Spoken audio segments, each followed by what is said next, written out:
Yes, so we are in Austin, Texas, and we are Salesforce partners, and my core area of proficiency is around Pardot.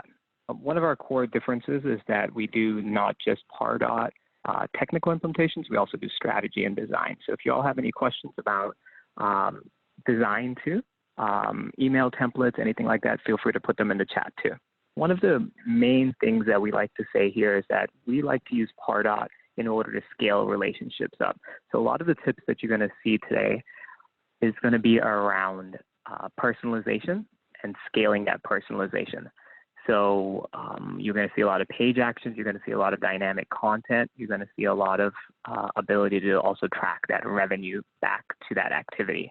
And revenue attribution is huge for Pardot, especially because in order to run these campaigns effectively, most of y'all are in marketing.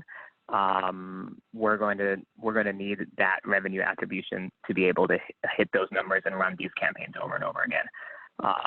So here we go. The things that we're going to cover in today's call: personalization, auto replies, sales cycles, dynamic content, forms, landing pages, and integration. If you have a specific question on one of these, feel free to ask them in the chat too. So I want to start with dynamic content. How many of y'all have used any dynamic content in an email before? I'm going to go, you can raise your hand. Okay, we're getting a good amount. Oh, hopefully y'all can see my screen. That's awesome. So, and if you have any favorite ideas of how you've used dynamic content and variable, Joanna's letting me know that you can see my screen, so that's awesome. Now, dynamic content is a little bit different from variable tags.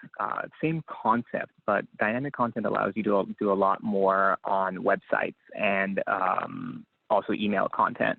So I'm going to give you a quick example here.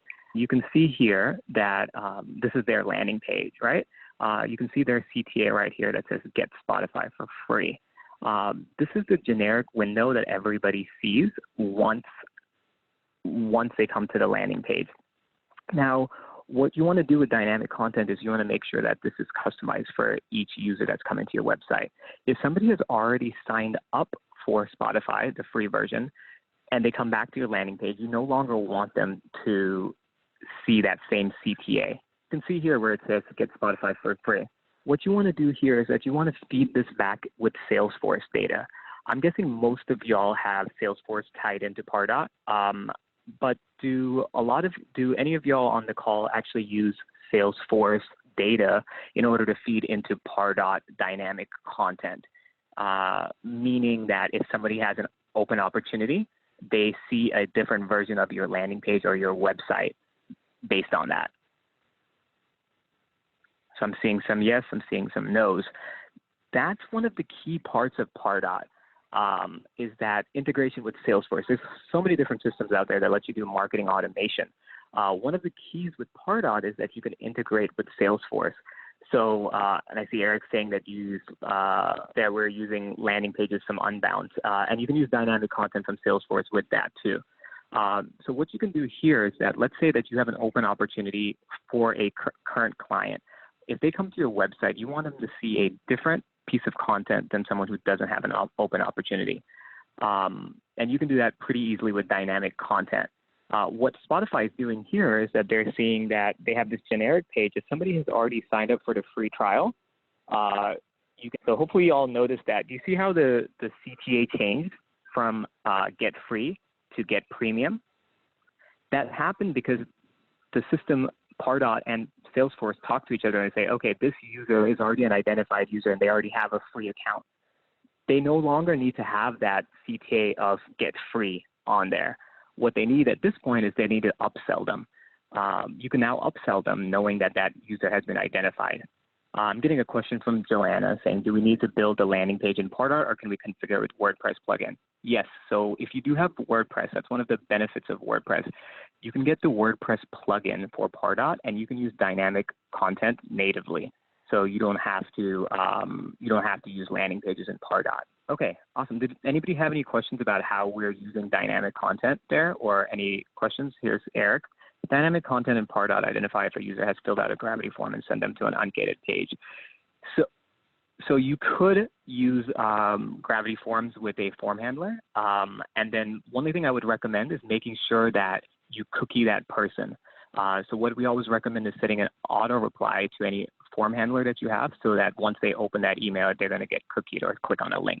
Here's another example of dynamic content that we're using for another account right now. So this is an email that we created where it's the same email template we're using over and over again. Hopefully y'all are using email templates in your engagement studios, but even more than that in your autoresponders.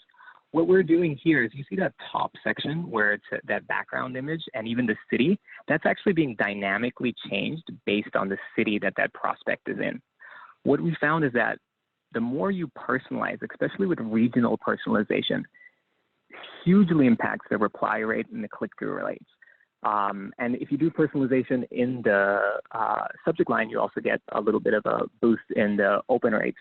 What you want to remember here is being very, you want to kind of like walk that line between being relevant and being creepy, right? You don't want to say, you don't want to put, the time they visited the website on the email as a piece of dynamic content. What you do want to say is that you want to say that, hey, if someone comes to your website, fills out a form, and we know they're an identified account from Chicago, we want to say that the top banner comes from Chicago. The next time they come to your website, maybe the content or your hero image is a Chicago-based hero image. So those are some things that you can do with dynamic content. And yeah, so did we have any questions about dynamic content specifically before we go to the next piece? Yeah, so Aaron, this is an email that we designed. A lot of times people don't realize how, and somebody else asked about it too, how do you, sometimes Pardot emails look very clunky. You don't have rounded corners, you don't have drop shadows. You can see here, this is actually a custom built Pardot template that we built in-house for this account. And it looks beautiful. And there's no, it looks kind of like a landing page, but it's actually an email. And what we did is we changed the images in the background for each specific one. Yep, so I see someone asked if we can show an example of how to create dynamic content. And we can do that in the end too, if we still have that question. Okay, Ethan, yes, you can copy and paste HTML from a third-party email. And that still allows you to do dynamic content. And we can discuss that a little bit more in the next section. A little bit more about dynamic content. A lot of times what, you have as a marketer, you have to toe the line between collecting a lot of data and being able to have a good, clean form. And so what we really like are these data tools like LinkedIn Navigator, Clearbit, or Apollo. What these do is they actually scrape the open web and they augment the data for you. So a lot of our drips that we build for accounts are based on account size. But what you don't want to do is, if you're in the B2B market, you don't want to have a question on your form that asks people how many employees do you have in your account. What you can do with something like Apollo or Clearbit is actually scrapes the open web for that data. So as soon as someone types in, for example, at Microsoft in your Pardot form, it actually goes to their LinkedIn profile of Microsoft, pulls in how many contacts or how many employees are currently at that company, and it'll augment your Pardot data with that in open web information, so you don't have to ask for that. What this allows you to do is it allows you to personalize. If you can imagine, you have an engagement studio drip that you have for someone who fills out a demo request form. Now, it's very tempting for you to ask, hey, how many employees do you have? And then you put them on a specific drip based on what they answer there. But each additional question you add to that form is going to hurt your conversion rate. So using one of these tools really allows you to augment that data in order to create more personalized experience without having to collect a lot of that. And some of these start from $49 to $99 a month. And if you need any help with integration or anything like that, feel free to reach out. So that's a really neat way to get more out of your dynamic content. And so default content needs to be hard-coded. Yeah, so there is a way. You don't need to do a hard coding of default content. There is a way to apply that with an existing Pardot template. And then you can put variations on top, and that's answering Victoria's question. Here's a bonus tip. What we really like to do is, how many of y'all, you can use the raise the hand feature, do retargeting ads, any sort of retargeting ads? Okay, awesome. You can see my screen filling up here. So we have a lot of people doing retargeting ads.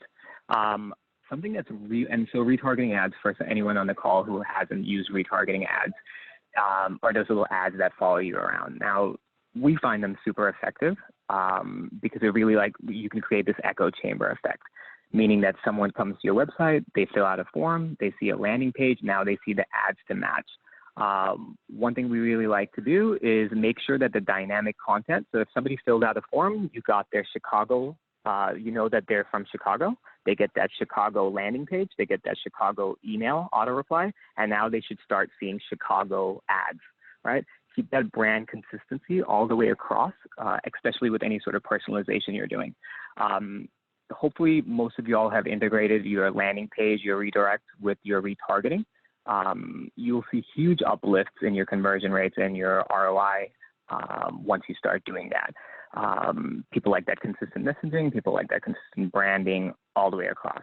One easy way to build retargeting ads with dynamic content is to specify, if you're using something like Adderall, I'm not sure if y'all use Adderall or anything like that. We really like Adderall internally, but you can target based on the page visit, even with Facebook ads. So what you want to do is you want to create campaigns based on that specific landing page that they viewed, right? But we can talk about this a little bit more too offline if y'all have if you have more questions. So let's talk about page actions. So how many of y'all use page actions? Awesome. I love seeing that screen fill up. I'm seeing a lot of the same hands raising all over and over again. So hopefully if y'all don't use page actions, this is a good time to use that. So one of the most, and we have a lot of our Salesforce contacts on this call too, so they're well known for using page actions. So a good way to try out page actions is actually go to the Salesforce page, the Salesforce website, fill out any of the forms, and then go back to the website. You'll most likely get a phone call from a rep within 24 hours. And basically what they're doing, and Jorge kind of mentioned that they're on pricing pages, is that they're setting up page actions based on page views. Super simple to do. And basically what you do is you pick a certain amount of pages that you want to prioritize as pages that you think that have high value or high intent. Pricing pages are one of the most popular ones. And basically what you want to do at that point is you want to say, okay, if someone fills out a pricing page, and I can show you how to do that real quick. Hopefully you all don't mind a real world example. So how do you set up page actions? So if you go to marketing, automation, page actions, right? And you can say here, you can add a new page action. What you have to do is just pick any site, any landing page, or any URL that's on your site currently that you want to have page actions on. You can just paste that here. You can do, let's do I'm horrible at spelling, .com/pricing. Okay, so now somebody now keep a note that they do have to already be an identified user in Pardot. So they do have to be cookied. They most likely have filled out a form already, unless you're using one of the other ways to cookie a prospect, but most likely they've already filled out a form. Now what you do is you go in here, right, and you type in the page URL that you want these page actions to be based on. And then you can do any sort of course, you have to spell it out, you have to do the HTTPS and all that, but you have access to all the automation rules that you would have in any other part of Pardot. Some of the most popular ones is either creating a Salesforce task. So, I've seen this used in ways such as, if a customer has an open opportunity that's over 30 days old and they all of a sudden come to your website, send them an email, send a notification to the rep. A lot of times accounts will come to us and they'll ask us, the same kind of questions, which is like, what is a good engagement studio cadence? What is a cadence to do an outreach to a customer? There is, there's some best practices, but mostly there isn't a one set way to reach out to a customer. With page actions, what we found super useful is that it doesn't have to be one set set journey for each customer or each prospect. You don't want to send 3 emails to a customer over 2 weeks, no matter what their activity is. You kind of want to keep it a little dynamic. What page actions allow you to do is say, hey, we're going to send them the 1 email. Now, if they come to the website and go to pricing, now let's send them an email the next day automatically. Let's create a task for the rep to call them automatically. And so those are super powerful. And so one of the most, like I was saying, one of the most common ways that people use page actions is follow-up emails. So you can see here, based on a certain amount of activities, we're actually sending out an email from a rep, I'm doing air quotes for rep. It's looking like it's coming from the rep, but you can see how this page action triggered an email that's very tailored to the page that they were on, right? Yep, so you can do don't repeats. You can do all sorts of filters. Ethan had a question where, what if they return twice?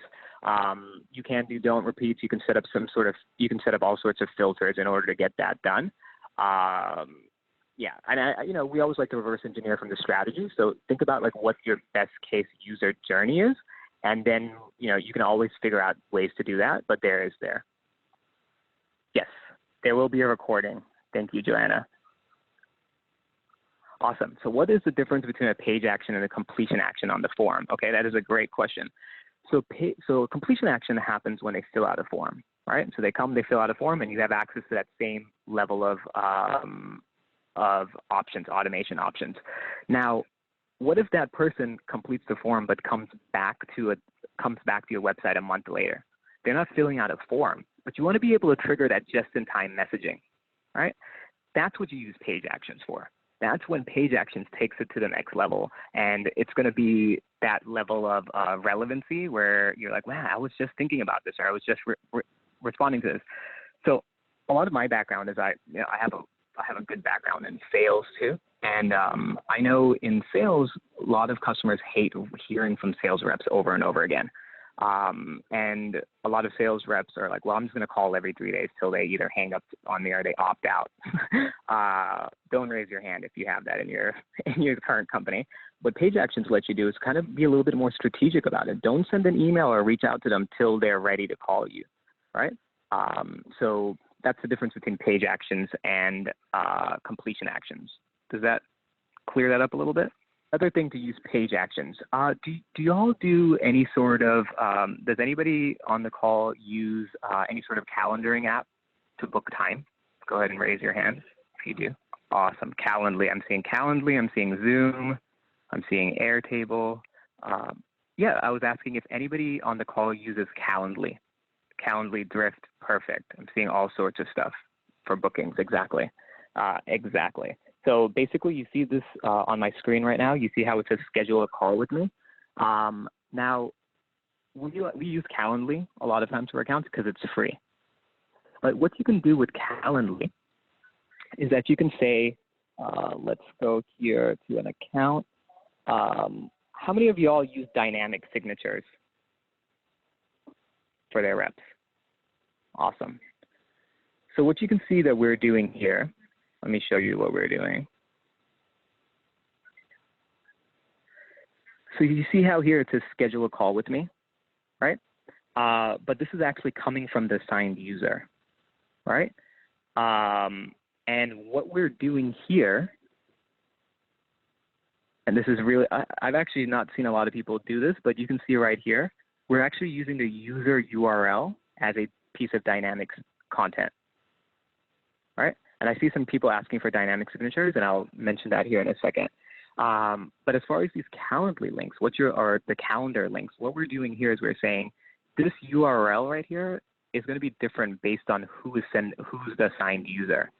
So here's an example. So let's say, here's a template that we created, and here's the user HTML signature, which we'll get back to in a second, the dynamic signature. Now, let's say that this email assigned, let's say Ashley fills out a form. Ashley is in Chicago, so it gets tagged to Andre. You can see here now all the content is changed. And what you can see here is it actually has Andre's calendar. and this is connected to Andre's calendar. This is actually not, someone's asking if this is included in all Pardot editions. This is actually a free tool that you can set up. But yes, the dynamic signatures is something that's included in all editions of Pardot, if that's what you're asking. And so you can see right here that you have you can have this set up here. Now, you're welcome, Sarah. Now, a lot of times, because Pardot doesn't have reply detection, it's hard to really know when to pull somebody off of a drip. What we like to do here is we like to say, when you book a time here, yes, you can sync to Outlook, Wendy, Outlook or Google Calendar. But let's say a customer comes here and books time. What you want to do is you want to create a redirect URL of where they're going to land once they fill out this form. Right? Now what you want to do is that once somebody books time with you, it's going to take them to this confirmation page. What you want to do is you want to set up a completion action on that form where it checks a custom field in Salesforce where it says that this person has booked time with you, right? Or it adds them to a specific campaign. And you're doing all of that because there is no native Calendly integration with Pardot, but what you're doing is you're doing a workaround. What you're doing is that you're saying, hey, the confirmation page now is going to work as a pseudo way for you to track that attribution back. Does that make sense? Hopefully it does. Now, is the confirmation page? Yes, exactly, Caroline. That's exactly. The confirmation page, you're going to sit as a Pardot page. Exactly what you're going to do. Sarah, it doesn't work. It doesn't integrate directly to Pardot, but like Caroline said, what you're going to do is a confirmation page is going to be a Pardot page, and you can set completion actions based on that. Hey, if they view this page, the only way they're viewing that page is that if they completed a Calendly set or a calendar appointment. Now what you're going to do is you're going to add them to a campaign based on that. Also, that's going to be, we can talk about that a little bit offline. Thank you, Mike. Wow, I love verbal affirmations, so you guys can keep doing the hashtag geniuses and such. Awesome. So somebody did ask about how to do dynamic signatures. Super simple. So what you're going to do is you're going to go here, user management. You're going to go to users. Allison, yes, it does land on a Pardot page. Right? But you can also do just a redirect. You can do a custom redirect, and custom redirects have automation rules to it too. But it's probably a lot simpler just to create a Pardot page and redirect to that. Cool. Awesome. So how do you set up dynamic signatures? So you see right here you have users, right? And then if you go down, you can see all the users we have here. I'm going to pull one of them up.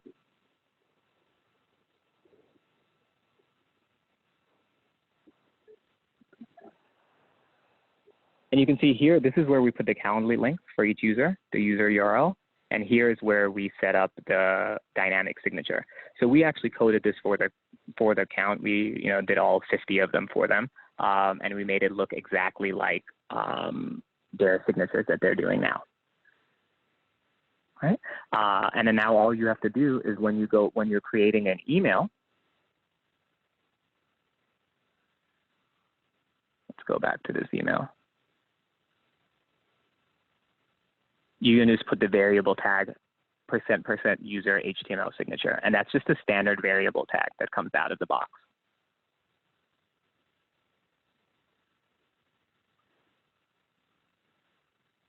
Cool? Yeah, sure thing, Nicole. Okay, awesome. Anything else?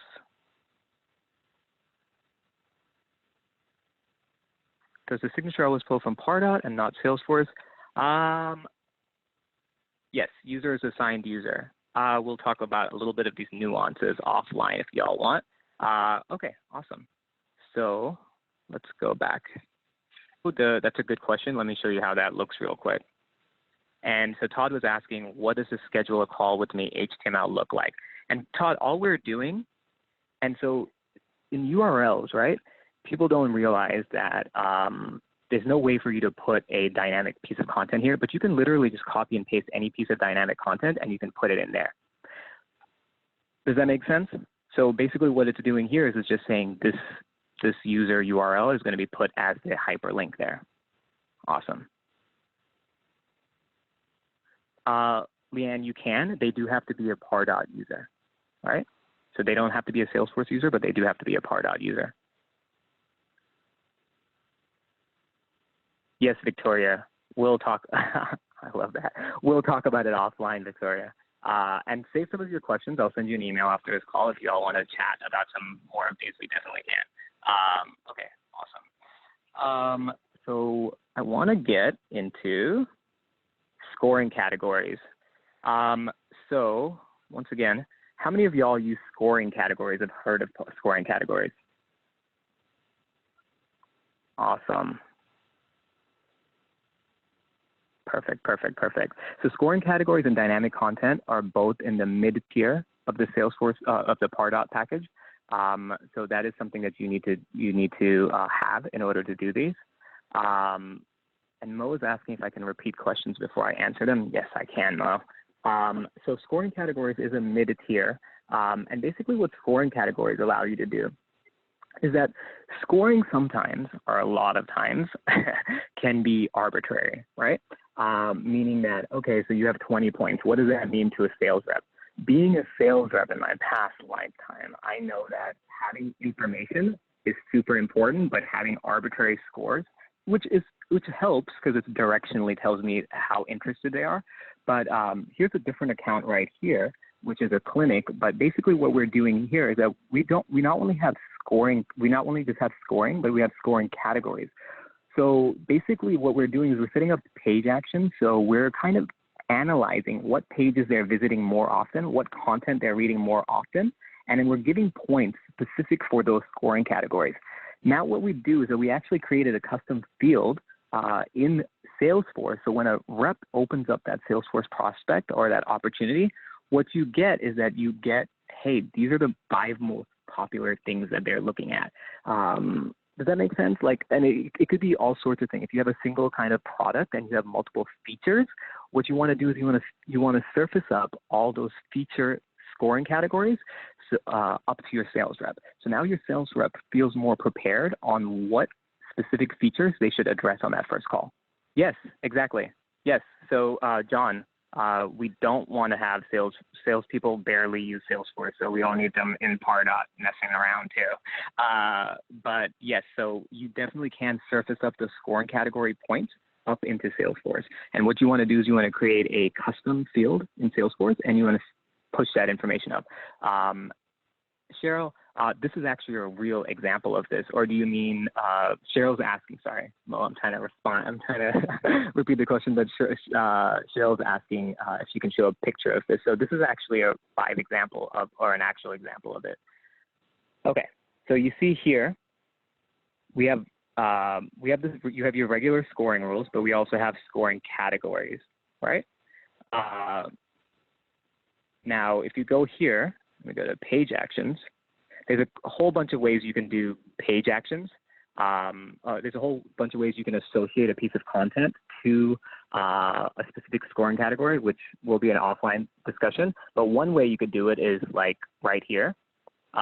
If they visit this page, on the page action, we have it set up to attain the score to this specific scoring category. Pretty awesome, right? So now every time somebody views this, these pages are actually associated with weight loss and not just general like page view. Yes, you can do scoring categories with emails too. So the best way to do scoring categories is actually to create folders. Everybody's like, oh man, I never use folders. But if you set up specific folders, you can actually say everything in this folder gets automatically associated with the scoring category. So you know, every email template that's in that folder, every form, every landing page template, all get put into scoring categories.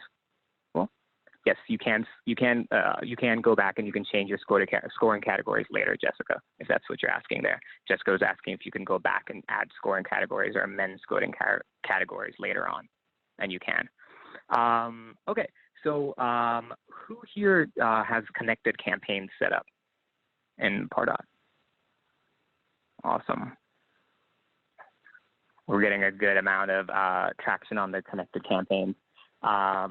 So I would definitely, in the beginning, I was kind of hesitant to track over to scoring campaigns just because, learning something new, and we had you have to kind of do it. There's a little bit of a transition work to go from regular campaigns to connected campaigns, but once we did it, it is really awesome. And now we've been setting it up for a whole bunch of accounts because what it allows you to do, one, is that you don't have to create campaigns in both places. You don't have to go into Salesforce, create a campaign, create that same campaign in Pardot, and then connect them, right? What you do now is you only create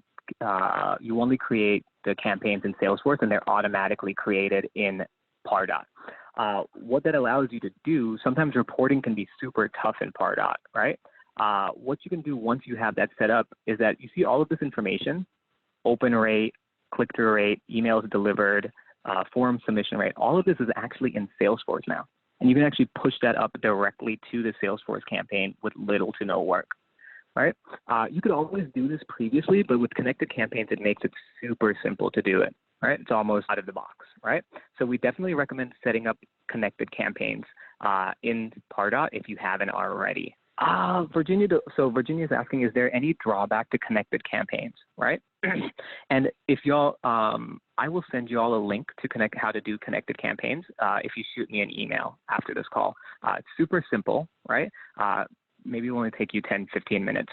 So here's the thing about connected campaigns. Once you set up connected campaigns, you can no longer create campaigns in Pardot.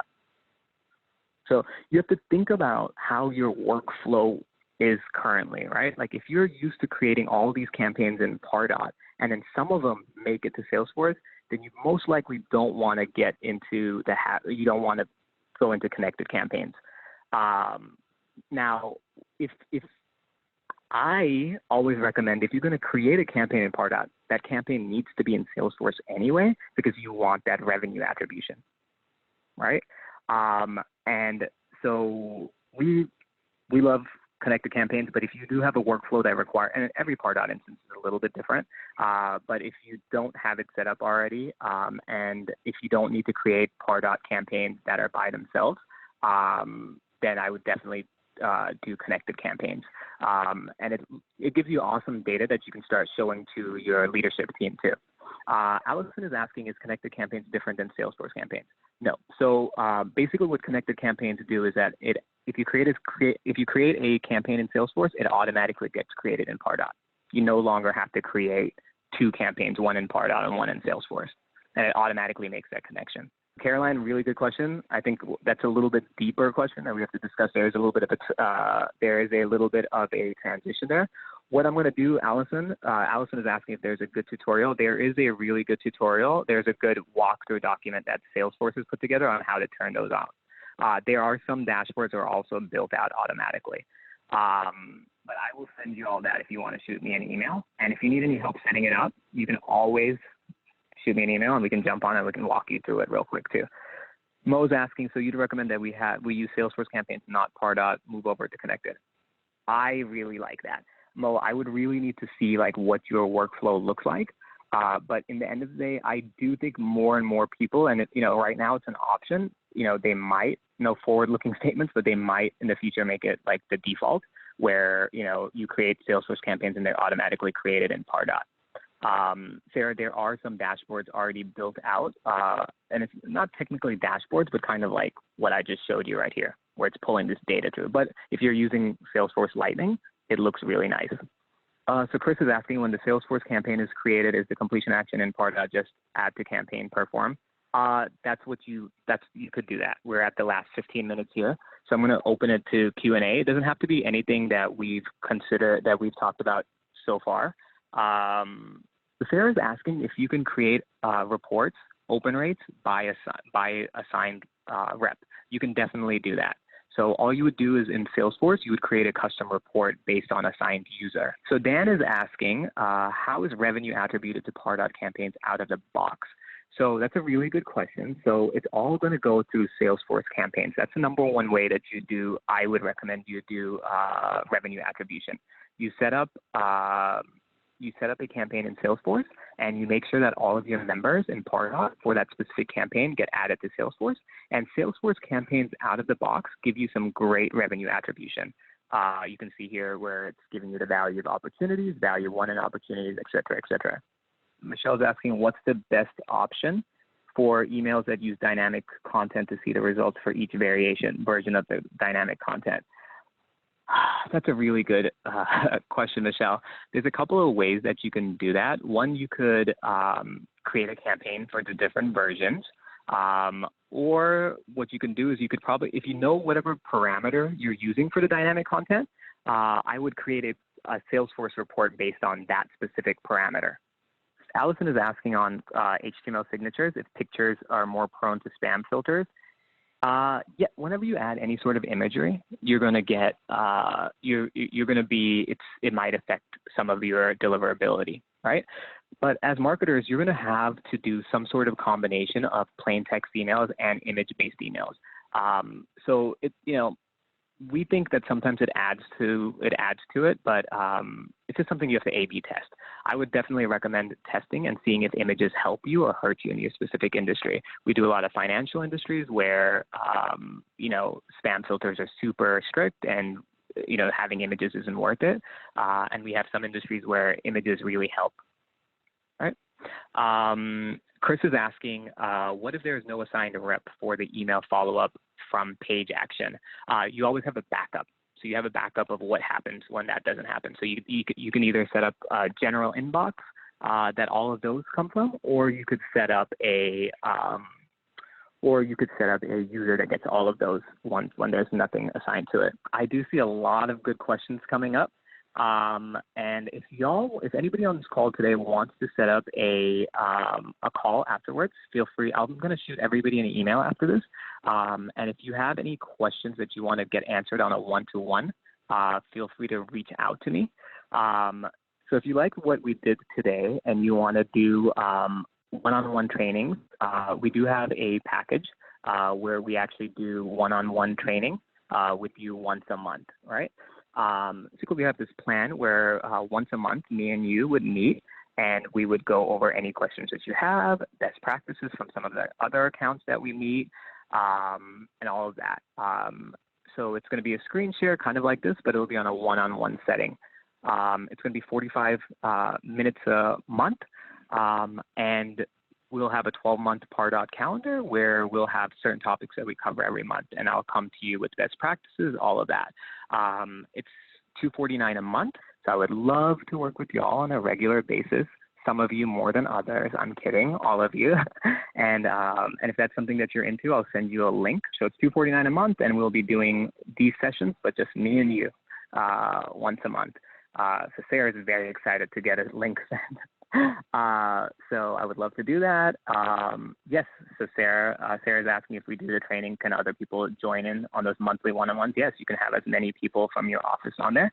And the cool thing is that, me personally, I manage probably, 800,000 contacts around the globe right now. So we learn a lot of really cool things, or I learn a lot of really cool things on the accounts that I manage.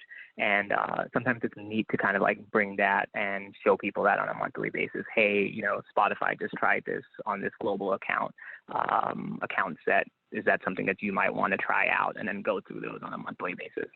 Allison's asking if there's a contract. There's a 6-month term. There's a 6-month term, and then it's month to month. And Luis, if you are based in the UK, that's awesome. We can probably get a time that works for both of us, and we can set that up for our recurring monthly one-on-ones if that works for you. We do also have a lot of, different packages too. So if you have any questions, you can feel free to reach out to me too. Optimization, setups, and all of that.